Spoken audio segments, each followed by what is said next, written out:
Hello friends, welcome to Praveen study point. दोस्तों, आज के इस वीडियो में हम पढ़ने वाले हैं क्लास 6 एनसीईआरटी ज्योग्राफी का चैप्टर नंबर 8। और इस चैप्टर का नाम है दोस्तों, यहाँ पे हम देख सकते हैं, इस चैप्टर का नाम है भारत, जलवायु, वनस्पति तथा वन्य प्राणी। तो भारत में जिस तरह की जलवायु है, यहाँ जिस तरह की वनस्पति पाई जाती है और यहाँ के वन्य प्राणियों के बारे में इस चैप्टर में दिया गया है बहुत डिटेल से। ठीक है, तो दोस्तों इस चैप्टर में कई सारे टॉपिक्स हैं जिसको हम एक एक करके पढ़ेंगे। सबसे पहले तो जलवायु के बारे में पढ़ेंगे, फिर हम प्राकृतिक वनस्पति के बारे में पढ़ेंगे जैसा यहाँ पे दिया गया है। उसके बाद हम वन्य प्राणी के बारे में पढ़ेंगे। उसके बाद हम इसके कुछ अभ्यास प्रश्न दिए गए हैं, इसको भी करने का प्रयास करेंगे। आपके लिए मैंने कई सारे पिक्चर्स भी लेकर के आए हैं जिसकी मदद से हम इस चैप्टर को समझने का प्रयास करेंगे। जैसे ये इंडिया का मैप हो गया, ये वर्ल्ड मैप हो गया, इस पे हमने कई काम भी किया है पहले के वीडियोस में। ये वर्ल्ड मैप हो गया, ये इंडिया का जो अक्षांश और देशांतर है उसके साथ मैप हो गया। ठीक है, तो इस तरह के कई सारे पिक्चर्स हैं जिसके माध्यम से हम इस चैप्टर को समझने का प्रयास करेंगे। ठीक है, इसके साथ साथ अलग अलग तरह के जानवर हमें अगर बुक में लिखा हुआ रहेगा तो उन जानवर का फोटो भी हम लोग देखेंगे। साथ में अलग अलग तरह के वन हमें अगर पढ़ाई करने के संदर्भ में आएगा तो हम उसको भी देखेंगे। ठीक है, तो चलिए वीडियो को शुरू करते हैं। और दोस्तों, अगर आप चैनल में नए हैं तो चैनल को जरूर सब्सक्राइब कर ले ताकि इसी तरह के और भी वीडियोस के अपडेट आपको मिलते रहें। ठीक है, तो चलिए वीडियो को शुरू करते हैं। चैप्टर नंबर 8, भारत, भारत, जलवायु, वनस्पति तथा वन्य प्राणी। ठीक है, तो चलिए देखते हैं कि इसमें क्या लिखा हुआ है। इसमें लिखा गया है कि आप मौसम के बारे में प्रतिदिन समाचार में पढ़ते होंगे। ठीक है, और तथा टेलीविजन पर भी देखते होंगे। ठीक है, अथवा दूसरों को इस संबंध में बातें करते हुए भी सुनते हैं। ठीक है, आप जानते हैं कि मौसम वायुमंडल में दिन प्रतिदिन होने वाला परिवर्तन है। इसमें तापमान, वर्षा तथा सूर्य का विकिरण इत्यादि शामिल है।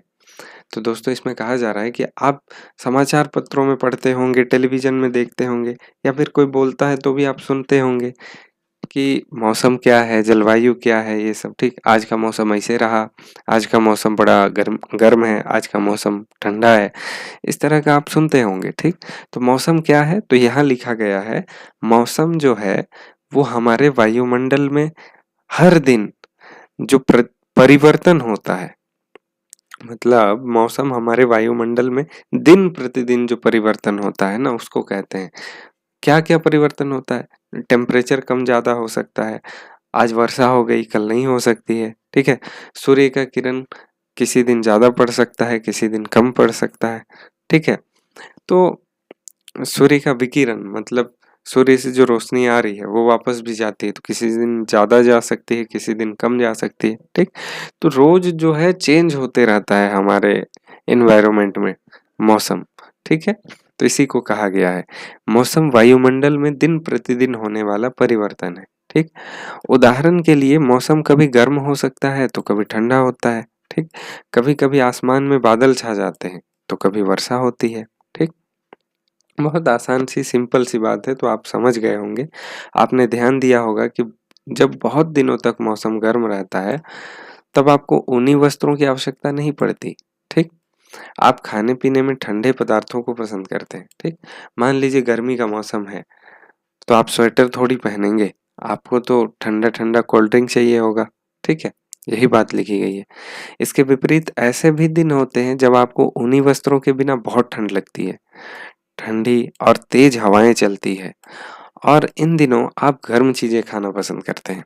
ठीक, तो सही बात है भाई, ऐसा भी दिन आता है कि कभी कभी बहुत ज्यादा हमें ठंडा लगने लगता है। ठीक है, उन दिनों हम स्वेटर पहनना बहुत पसंद करते हैं और गर्म गर्म चीजें, चाय वगैरह पीना पसंद करते हैं।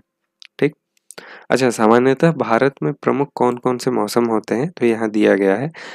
हम देखेंगे जनरली दिसंबर से फरवरी तक जो है ना ठंडा मौसम होता है, सर्दी का मौसम। ठीक, उसके बाद हम लोग मार्च से मई तक गर्मी का मौसम देखेंगे।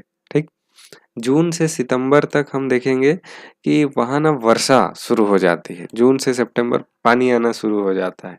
इसको एक टर्म यूज़ किया जाता है, दक्षिण-पश्चिम मानसून का मौसम, ठीक? ये वर्ड आपको समझ में नहीं आ रहा होगा, लेकिन बिल्कुल भी परेशान मत होइएगा, इसको हम आपको ठीक से समझा देंगे। फिर है अक्टूबर से नवंबर तक कैसा मौसम होता है भाई? तो ये मानसून जो आया था वो लौट जाता है, तो इसको शरद का मौसम बोलते हैं, ठंडा लगता है उस समय हम लोग को, ठीक? तो ये हमारा मौसम हो गया। अब हमारे देश में ऋतुएँ कितने प्रकार की होती है? तो यहाँ ऋतु भी दी गई है, ठीक है? तो चलिए ऋतु देख लेते हैं। यहाँ पर 2 ही ऋतु दी गई है, एक शीत ऋतु और एक ग्रीष्म ऋतु। चलिए शीत ऋतु के बारे में पढ़ते हैं कि क्या होता है भाई शीत ऋतु में। ठंडे मौसम में सूर्य की सीधी किरणें नहीं पड़ती, जिसके परिणाम स्वरूप उत्तर भारत का तापमान कम हो जाता है, तो हम लोग को ठंडा लगने लगता है। और यहाँ क्या बोल रहा है ग्रीष्म ऋतु में, गर्मी के मौसम में सूर्य की किरणें अधिकतर सीधी पड़ती है और तापमान जो है वो बहुत अधिक हो जाता है और दिन के समय गर्म एवं शुष्क पवनें बहती है जिसको लू कहा जाता है। तो ये जो बात लिखी गई है ना वो आपको समझ में तो बिल्कुल नहीं आया होगा, तो इसको मैं आपको समझा देता हूँ। ये जो चित्र आप देख रहे हैं इससे इसको बड़े आसानी से समझा जा सकता है, ठीक है? अब देखिए आपको मैं एक बात समझाता हूँ। जैसे जैसे मान लीजिए ये पीला कलर ले लेते हैं तो आपको ठीक लगेगा।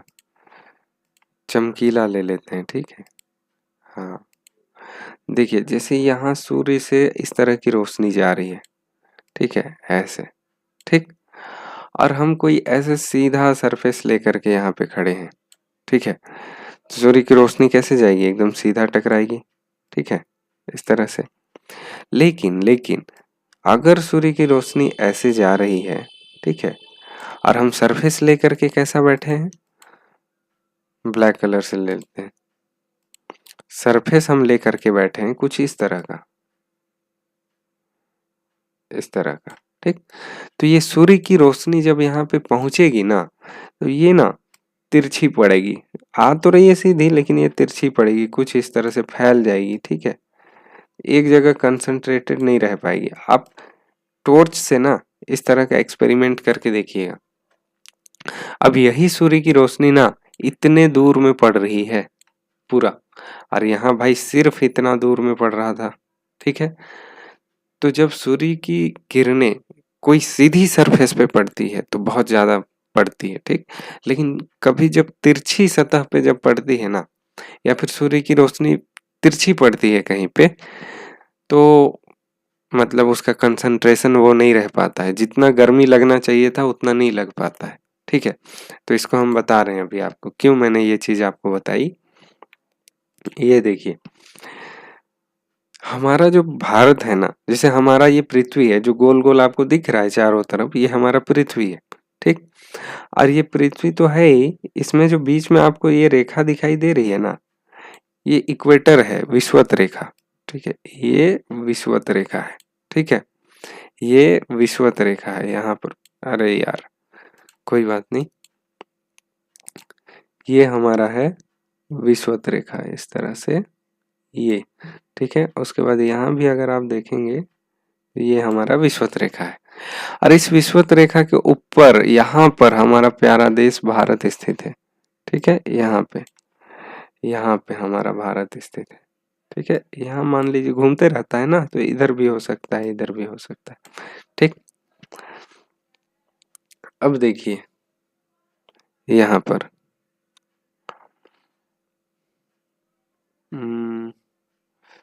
हाँ, यहाँ पर देखिए पृथ्वी जो है ना हल्की सी झुकी हुई है, सीधा एकदम नहीं है। पृथ्वी जहाँ से घूमती है वहां से हल्की सी झुकी हुई है। यहाँ पे आप देख सकते हैं ये वाला, ये देखिए झुकी हुई है ना, ऐसे सीधा तो नहीं है, झुकी हुई है और झुक करके ही घूमती है पृथ्वी, ठीक?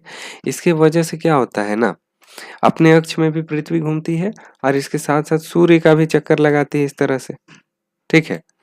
और जब सूर्य का चक्कर लगा रही है तो आप यहाँ पे देख पाइएगा कि जब पृथ्वी यहाँ पे इस जगह देखिए 21 जून के समय पृथ्वी सूर्य के इस स्थिति में रहती है, सूर्य यहाँ पे, पृथ्वी यहाँ पे, ठीक, इस तरह से झुकी है। अब यहाँ पे गौर करने वाली क्या बात है कि जो ये नॉर्दर्न हेमिस्फेयर है यानी उत्तरी गोलार्ध है, उस सूर्य की तरफ एकदम झुका हुआ है, और हमारा जो भारत है वो किधर है, उत्तरी गोलार्ध में ही, तो एकदम सूर्य की तरह हमारा भारत भी झुका हुआ है। तब होता क्या है ना, सूर्य की सीधी किरणें जाती है और एकदम सीधी सीधी टकराती है, ये वाली बात हो रही है, ये वाली बात हो रही है यहाँ पर, ठीक। तो ऐसे में गर्मी बहुत ज्यादा लगता है, ठीक है। तो यहाँ पे क्या होता है, 21 जून के आसपास हमें सबसे ज्यादा गर्मी महसूस होती है, ठीक।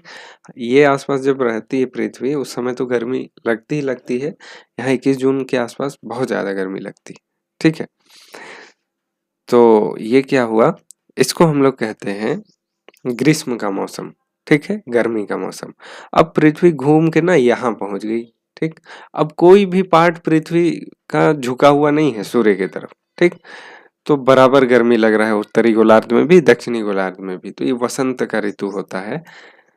आप जानते हैं जैसे गर्मी से जब ठंडा का मौसम आता है तो कैसे बढ़िया, मतलब मजा आता है, ना गर्मी लगती है ना ठंडा लगता है कि भाई पूरा साल ऐसे ही रह जाए, ठीक है। उसके बाद यहाँ पर अगर आप देखेंगे तो पृथ्वी का जो निचला भाग है वो सूर्य की तरफ झुका हुआ है, और ऊपरी भाग सूर्य की तरफ नहीं झुका हुआ है, वो तो दूसरी तरफ झुका हुआ है, ठीक। अब होगा क्या कि जो उत्तरी भाग में है ना, सूर्य की सीधी किरणें पड़ेंगी ही नहीं, ठीक। अब दक्षिणी भाग क्योंकि पृथ्वी की तरफ झुका हुआ है, तो सूर्य की सीधी किरण कहाँ पड़ेगी, दक्षिणी भाग में पड़ेगी, ठीक है। ऐसे में क्या होगा, गर्मी किस एरिया में लगेगी, दक्षिणी भाग में, और हमारा प्यारा भारत है उत्तरी भाग में। तो हमारे यहाँ मौसम कैसा होगा, ठंडे का मौसम होगा, ठीक है। तो ये बात है, तो मैं आशा करता हूँ कि आप समझ गए होंगे, ठीक है। यहाँ पर देखिए बड़ा अच्छा फोटो है, आपको बताया गया है ये समर का मौसम है भाई, ठीक है। ये पेन ले लेते हैं, ये समर का मौसम है, ठीक। यहाँ पे अगर आप देखिए तो ये विंटर का मौसम है, ठीक है। और ये दोनों जो है ना, इस स्थिति में जब रहता है तो ये मतलब वसंत ऋतु है, बड़ा मजेदार मौसम होता है इस समय, ठीक है। तो यही बात है। तो अब हम वापस चलते हैं अपने किताब में और हम पढ़ते हैं आगे, ठीक। यहाँ पे एक और फैक्ट आपको दिया गया है कि गर्मी में एक पवन भी चलती है जिसको हम लोग क्या कहते हैं, लू कहते हैं, ठीक है। यहाँ पे आओ खेलें करके कुछ दिया गया है आपको। उसके बाद दक्षिण पश्चिम मानसून या वर्षा का मौसम, इसके बारे में आपको जानना है। अब ये मानसून क्या होता है, अब वर्षा का मौसम क्या होता है। हमने ठंडे गर्मी के बारे में तो जान लिया कि भैया ठंड कब लगती है, गर्मी कब लगता है, बारिश क्यों होता है भाई, ये भी तो जानना पड़ेगा। तो इसका संबंध जो है वो है दक्षिण पश्चिम मानसून से और वर्षा का मौसम से, ठीक। उसके बाद मानसून के लौटने का मौसम शरद ऋतु होता है, ठीक है। इसके बारे में भी हमें जानना पड़ेगा। तो हम एक काम करते हैं, आज जो है ना ये वर्षा वाला टॉपिक छोड़ देते हैं, ठीक है। वर्षा वाला टॉपिक हम लोग नेक्स्ट वीडियो में करेंगे, ताकि आपको बड़े अच्छे से समझाना भी तो है, नहीं तो फिर आधा आधा समझ में आएगा तो फिर वो स्कूल वाली बात हो गई कि भाई क्लास तो गए लेकिन कुछ समझ में नहीं आया, बस एक खेल पीरियड हुआ तो खेल करके वापस आ गए, ठीक। तो इस तरह की चीजें ना हो, इसीलिए मैं आपको अलग अलग वीडियो में अलग अलग कॉन्सेप्ट समझाने का प्रयास करता हूँ। अगर आपने सारा वीडियो देख लिया ना, तो मेरा ये भरोसा है कि आपको मतलब कहीं पे भी किसी तरह का डाउट नहीं होगा। डाउट होगा तो भी आप बहुतों से आगे रहेंगे, ठीक है। तो आज के वीडियो को हम यहीं अंत करते हैं, और आपको वीडियो अच्छा लगा हो, अगर पसंद आया हो तो प्लीज ये वीडियो को लाइक करें, चैनल को सब्सक्राइब करें, ठीक है। और मिलते हैं इसी तरह के नेक्स्ट वीडियो में, तब तक के लिए धन्यवाद, जय हिंद।